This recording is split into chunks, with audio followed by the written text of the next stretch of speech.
kasih Puan Pengerusi. Saya terus ke butiran 00204 Klinik Bergerak. Saya nak mengucapkan ribuan terima kasih pada kerajaan kerana mewujudkan semula Klinik Bergerak ni. Dan Klinik Bergerak ni kita tahu adalah satu inisiatif yang sangat baik bagi Kementerian dalam usaha untuk mendekati golongan ataupun kumpulan masyarakat yang menghadapi kesukaran untuk mendapatkan rawatan kesihatan, khususnya kawasan luar bandar. Soalan saya pada pihak kementerian adalah bagaimanakah kementerian membuat pengagihan kawasan dan lokaliti untuk klinik bergerak, perkhidmatan klinik bergerak ini, dan seterusnya berapa banyakkah lokasi klinik bergerak kerajaan yang khusus untuk kawasan luar bandar, memandangkan ada setengah masyarakat luar bandar tidak mempunyai kenderaan untuk ke klinik kesihatan yang rata-ratanya agak jauh dari penempatan mereka.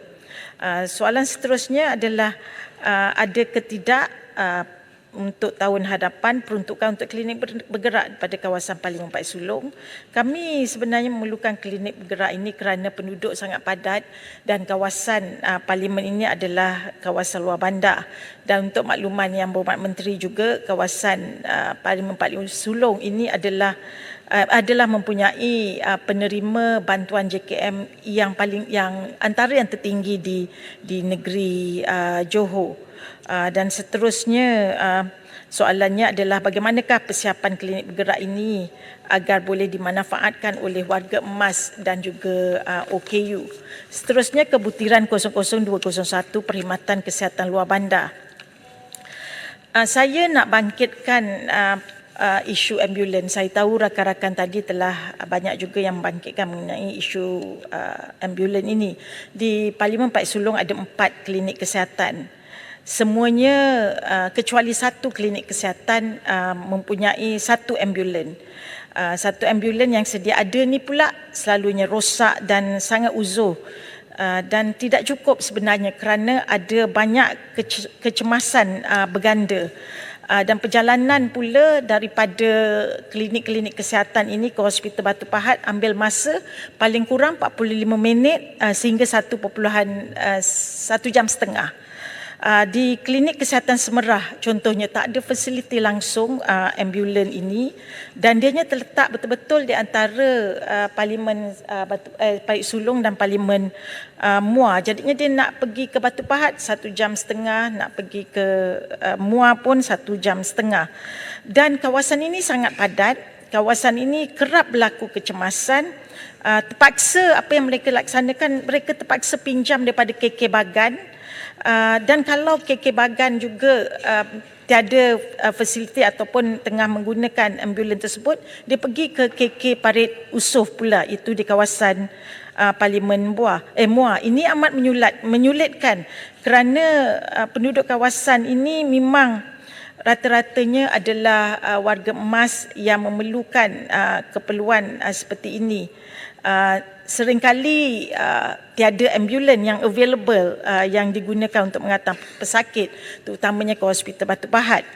Selain daripada keperluan ambulans pula, pertanyaan saya pada kementerian adalah adakah kementerian ada cadangan untuk mewujudkan kerjasama hospital kluster di antara hospital pakar dan hospital bukan pakar bagi meningkatkan akses perkhidmatan kepakaran kepada penduduk di luar bandar, khususnya di kawasan saya lah, di kawasan Parlimen Pak Sulong. Dan adakah kementerian mempunyai cadangan untuk menaik taraf lebih banyak klinik-klinik di luar bandar untuk menjadi mini hospital dengan lengkap dengan doktor berkelayakan. Seterusnya 090300 Agenda Nasional Malaysia Sihat. Satu daripada setiap 2 orang mengalami obesiti ataupun berat badan yang berlebihan, manakala satu daripada 4 orang pula tidak mengamalkan aktiviti fizikal, dan hanya satu daripada 20 mengekalkan pemakanan yang sihat. Dalam Teras 3 Inisiatif 12 ada menyatakan pemusatan sukarelawan berkaitan dengan aktiviti membina persekitaran yang sihat.